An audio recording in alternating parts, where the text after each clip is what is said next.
And so here we are. Castor is the name of some imperial building with an ever-burning light always kept within it. And Pollux is the ancient name of a judge. Now, it's pure speculation at this point, what these things mean, because again, Bryant states them in different portions of the book in different contexts.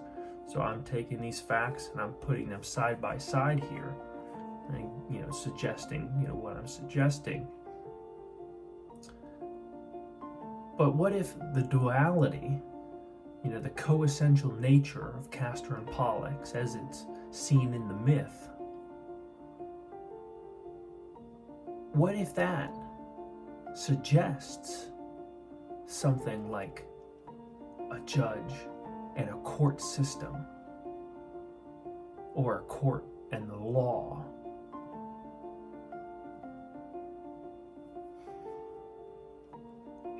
If that were true,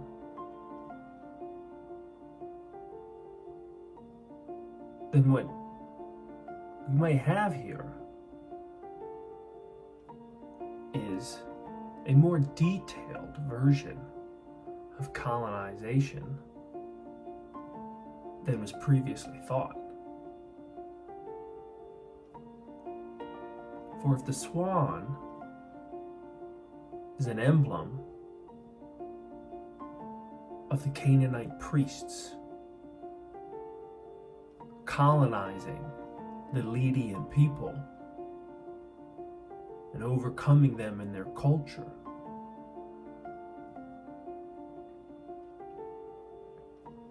then the production,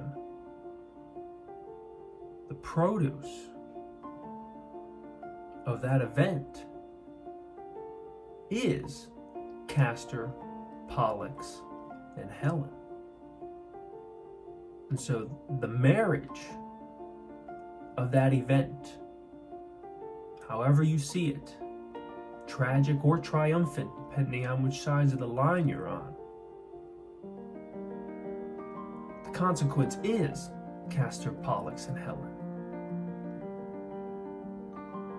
And so you ask yourself, what is the consequence of a colonization? What is brought? What happens? They bring their courts and they bring their judges. In essence, they bring their police. And if that's true, or it's even plausible to entertain, then there's only one more emblem of the siblings left to decipher, and that's Helen herself. Now again, Bryant does not decipher the myth of Helen, but what he does do is give the reader enough information to come to some pretty interesting conclusions.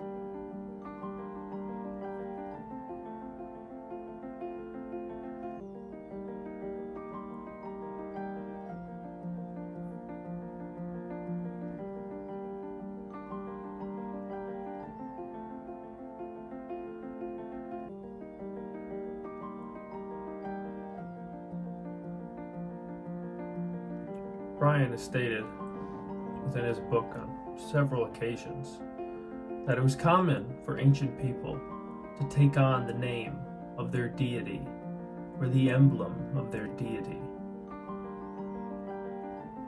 And in another work of his called A Dissertation,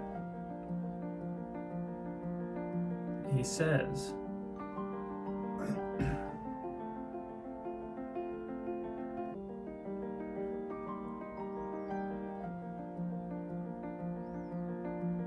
and in another work of his called A Dissertation, Bryant says that Homer is likely to have picked up the name Helen in his travels before ever writing the epic,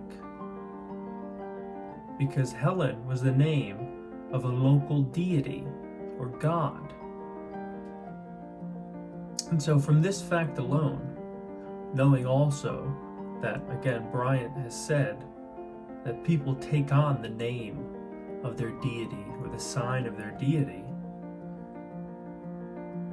it would make sense to me that if Helen were the name of a deity before the Trojan epics were written by Homer or Virgil,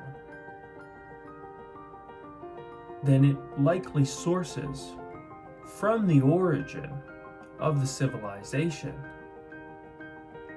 For if it is already there by the time Homer begins the oral tradition of epic poetry, then it's likely to have been around for a while, I would say. Particularly if it's of note enough for Homer to decide to use in his work.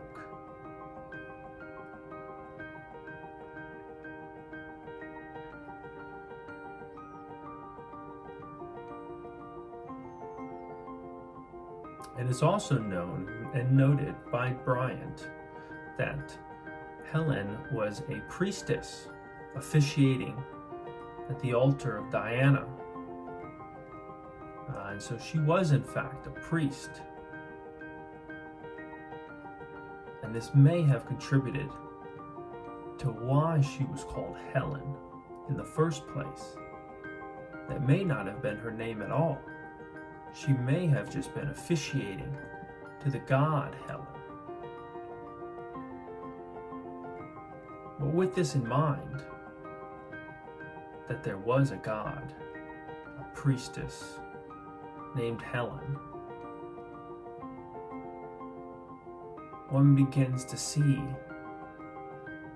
the triplets as three emblems of a systematic takeover of a colonizer onto a foreign people. One of the great complications of deciphering this Ledean myth is the timeline. You see, when trying to decipher the emblems that are Leda or Castor or Pollux, we have to look back into time, into literature. And many times we have to look through it because, for instance, if we're looking to find the works that W.B. Yeats may have known or been exposed to, we would have to look at all works that existed when he were alive, which would mean that we would have to look through the last almost 100 years of added literature.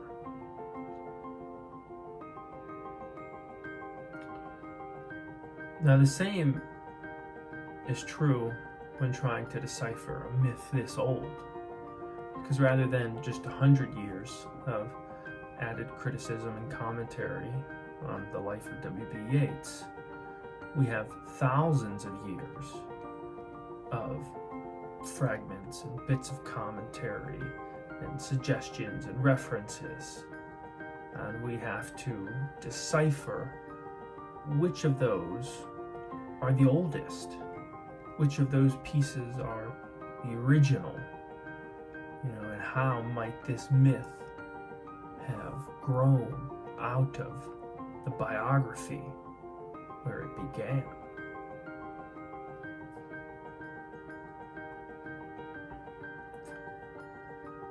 And why this is such a problem, the timeline, is because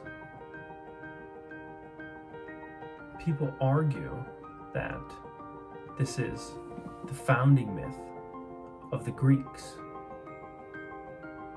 And the Greeks, they say, were founded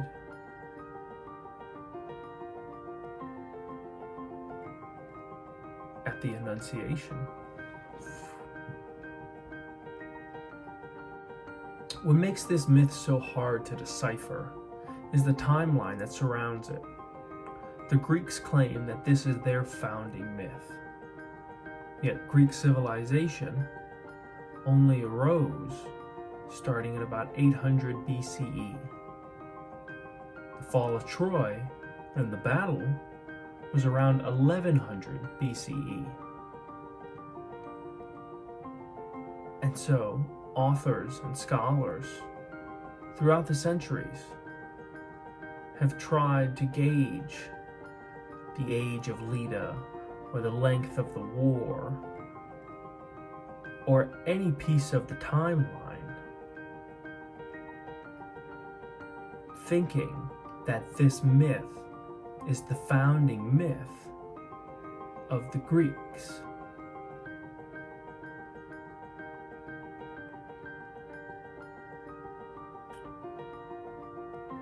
But what it seems to be is a much more ancient myth. The founding myth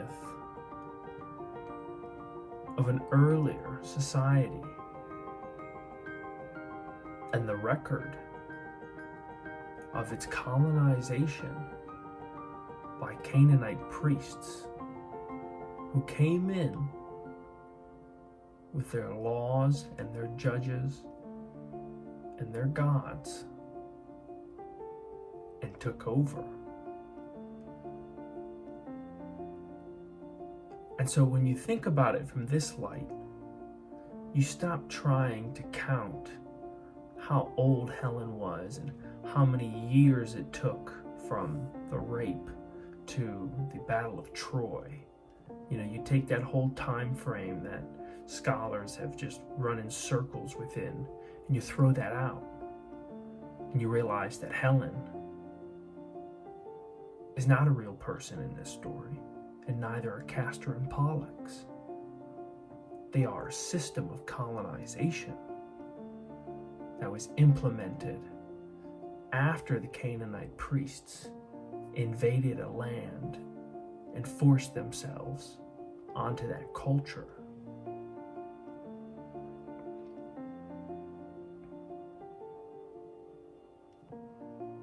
And that culture rose to a peak at the Battle of Troy 1,000 years later. For W.B. Yeats and Jacob Bryant would place the founding myth of Leda at roughly 2000 BCE. It's 4,000 years ago. By separating the timeline this way and pulling it apart and realizing that Helen and Helen of Troy are different people, that Helen, the daughter of Zeus and Leda, is actually an emblem for a religious system that was implemented by the colonizer. By doing that, you could pull apart the woman as told in the story by Homer, you know, the Helen of Troy, who was a priestess, who was famed for her beauty, as all priestesses were. For in ancient times, if you were of renowned beauty, the religions often tried to bring you in as priestesses because they saw that beauty as being holy in the world. So Helen was certainly, you know, of astounding beauty, no doubt, and the story surrounds her beauty and how Paris runs off with her. But the story of the woman is different from the Helen in the myth. For the Helen in the myth is a symbol of an event that happened 1,000 years before the Battle of Troy.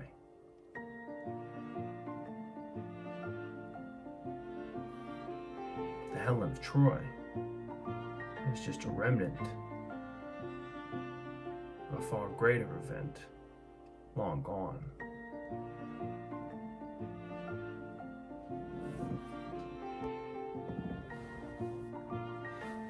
take 15, maybe 15. Now at this point, it's worth summarizing, as we have sort of gotten caught in the first quarter carnal, physical interpretation, and then fought our way out of it after being rescued by Agamemnon's name, and working our way back from the 11th line to the 10th, to the 9th, and so on and so forth, up through the body of the poem, and pushing back into the banner, and to unmask the emblems and see them for what they truly represent: an ancient account of colonization. It's important to take that all into consideration, to hold it in your mind, because what comes next is we take the first quarter interpretation and the second quarter interpretation, and we analyze them together, and we see how they relate, and we bring in Yeats's philosophy, a vision, to make sense of it all.